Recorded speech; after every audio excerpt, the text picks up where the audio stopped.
Hi friends, ఈరోజైతే మన ఈ వీడియోలో వైజాగ్ స్టీల్ ప్లాంట్ గురించి అయితే డీటెయిల్గా డిస్కస్ చేద్దాం. అసలు వైజాగ్ స్టీల్ ప్లాంట్ అంటే ఏంటి, ఈ వైజాగ్ స్టీల్ ప్లాంట్ అనేది ఐరన్ ఓర్ నుంచి స్టీల్ అనేది ఎలా కన్వర్ట్ చేస్తుంది, ఈ ప్రాసెస్ ఏంటి అని స్టెప్ బై స్టెప్ డీటెయిల్గా డిస్కస్ చేద్దాం ఈ వీడియోలో. సో ఇన్ఫర్మేషన్ కోసం ఖచ్చితంగా లాస్ట్ వరకు అయితే వాచ్ చేయండి. అండ్ ఇది చూస్తున్నట్టయితే entrance gate of Vizag steel plant. అసలు వైజాగ్ స్టీల్ ప్లాంట్ అనేది రాష్ట్రీయ ఇస్పాట్ నిగమ్ లిమిటెడ్ అంటారు.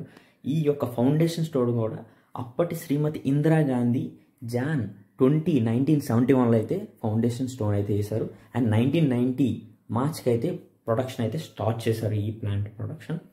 అండ్ ఇది చూస్తున్నట్టయితే మన main gate of RINL Vizag steel plant.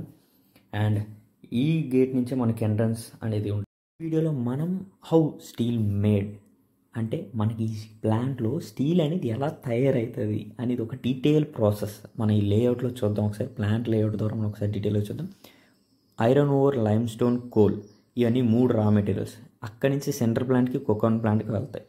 ఇక్కడ స్క్రాప్ కూడా మనకి రీయూజ్ చేస్తారండి. రీయూజ్ ఇన్ మన ఎల్డి కన్వర్టర్, ఎలక్ట్రికల్ ఆర్క్ కన్వర్టర్లో మనకి యూజ్ చేస్తారు. ఇక్కడ మెయిన్ ఏంటంటే బ్లాస్ట్ ఫర్నస్. ఈ రా మెటీరియల్స్ అని బ్లాస్ట్ ఫర్నస్కి ఇచ్చి అక్కడ ఐరన్ ఓర్ అనేది మనకి పిగ్ ఐరన్ ఫామ్ అవుతుంది. అక్కడి నుంచి కంటిన్యూస్ క్యాస్టింగ్ నుంచి మనకి బూమ్స్ అండ్ బిల్లెట్స్ వస్తాయి. అక్కడి నుంచి రీఫర్నస్కి వెళ్ళి అక్కడి నుంచి మనకు పైప్స్, ఛానల్స్, మనకి ఎలా కావాల్సిన మెటీరియల్స్ ఎలా కావాలంటే అలాగా మనకి మోడిఫై చేస్తారు. ఇక్కడ రీహీటింగ్ అనేది ఎందుకంటే ఇక్కడ రీహీటింగ్ వల్ల మనకి 723 degrees సెల్సియస్ రీక్రిస్టలైజ్ టెంపరేచర్ ఉంటుంది. సో అక్కడికి వెళ్ళిన తర్వాత ఏంటంటే మనకి మెటీరియల్స్ హార్డ్నెస్, ప్రాపర్టీస్ అనేది చేంజ్ అవుతాయి. సో ఎలా కావాలంటే లైక్ ఇప్పుడు మనకు వైర్ కావాలంటే డక్టిలిటీ కావాలి అని ఒక ప్రాపర్టీ ఉంటుందండి. ఆ ప్రాపర్టీ రావాలంటే ఎంత హీట్ చేయాలి, ఎంత టెంపరేచర్లో కూల్ చేయాలి అనేది చిన్న ప్రాసెస్ ఉంటుంది. అవి డీటెయిల్గా డిస్కస్ చేయాలంటే ఈ వీడియోలో సరిపోదు. సో బేసిక్ అవుట్లెట్ చెప్తున్నాను. సో ఇలా ఉంటుంది అనమాట. రీహీటింగ్ చేసి మళ్ళీ రా మెటీరియల్ హ్యాండింగ్ ప్లాంట్. ఇందులో మనకి రా మెటీరియల్స్ అని ఏ ప్లాంట్కి రిక్వైర్మెంట్ బట్టి సప్లై జరుగుతుంది. రా మెటీరియల్స్ మనకి coal, iron ore, lime stone, ఈ 3 రిక్వైర్మెంట్ బట్టి మనకి సప్లై అనేది ఈ ప్లాంట్. మోస్ట్లీ లైమ్ స్టోన్ అనేది CaCO3 నుంచి CO కింద కన్వర్ట్ చేస్తారంట. లైమ్ స్టోన్ నుంచి లైమ్ కింద కన్వర్ట్ చేస్తారంట. ఇక్కడ CRMP ప్లాంట్కి అయితే పంపించడం అయితే జరుగుతుంది. అక్కడి నుంచి మనకి బ్లాస్ట్ ఫర్నస్కి అయితే పంపిస్తారు. అండ్ మనకి కోల్ కూడా కోక్ కింద కన్వర్ట్ చేస్తారు. ఇది మన కోకోవన్ ప్లాంట్లో జరుగుతుంది. ఇక్కడ ఆప్షన్స్ ఆఫ్ ఆక్సిజన్ లేని ఒక ఫర్నస్లో మనకి హీటింగ్ జరిగి ఇంప్యూరిటీస్ రిమూవ్ చేసి మనకి ప్యూర్ ఫామ్ ఆఫ్ కార్బన్ని మనకి బ్లాస్ట్ ఫర్నస్కి ఇవ్వడం జరుగుతుంది. ఐరన్ ఓర్, కోక్, లైమ్, ఈ 3 రా మెటీరియల్స్ అనేది బ్లాస్ట్ ఫర్నస్కి ఇచ్చి ఇక్కడ పిగ్ ఐరన్ అనేది ఫామ్ అవుతుంది. Pig iron means complete form of iron. Carbon percentage అనేది అబౌవ్ 2% ఉంటుంది. చూసారు కదా, ఈ లిక్విడ్ ఫామ్లో ఇలా ఉంటుంది అనమాట మన పిగ్ ఐరన్ అనేది. సో ఇక్కడ నుంచి మనకి ఐరన్ నుంచి మనకి స్టీల్ కన్వర్ట్ చేయాలి.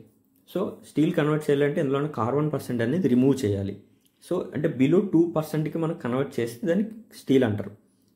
సో దీన్ని మనం పిగ్ ఐరన్ మళ్ళీ ఎల్డి కన్వర్టర్ కానీ ఎలక్ట్రికల్ ఆర్క్ ఫర్నస్ కానీ మనం ఈ పిగ్ ఐరన్ సప్లై చేసి అక్కడ మళ్ళీ కార్బన్ పర్సెంట్ రెడ్యూస్ చేస్తే మనకి స్టీల్ అనేది ప్రొడ్యూస్ అవుతుంది. అండ్ ఇక్కడ చూస్తున్నట్టయితే మనకి ఇది ఎల్డి కన్వర్టర్.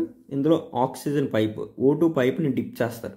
డిప్ చేసి ముందుగా మన స్క్రాబ్ అండ్ మన పిగ్ ఐరన్ అందులో వేసి మనకి రిమూవ్ చేస్తారనమాట కార్బన్ పర్సెంటేజ్.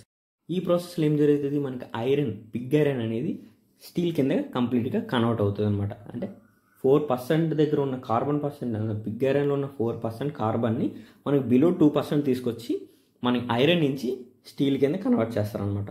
ఈ కన్వర్ట్ చేసిన తర్వాత మనకి different forms rolling or cold rolling use చేసి డిఫరెంట్ ఫార్మ్స్ని కన్వర్ట్ చేసి లైక్ వైర్స్, షీట్స్, బిల్లెట్స్, ఇలా డిఫరెంట్గా కన్వర్ట్ చేసి మన డే టు డే లైఫ్లో యూజ్ చేస్తాం. అండ్ ఇది మన వైజాగ్ స్టీల్ ప్లాంట్ యొక్క డీటెయిల్ వీడియో నచ్చినట్టయితే please like, share, subscribe the channel. Thank you so much.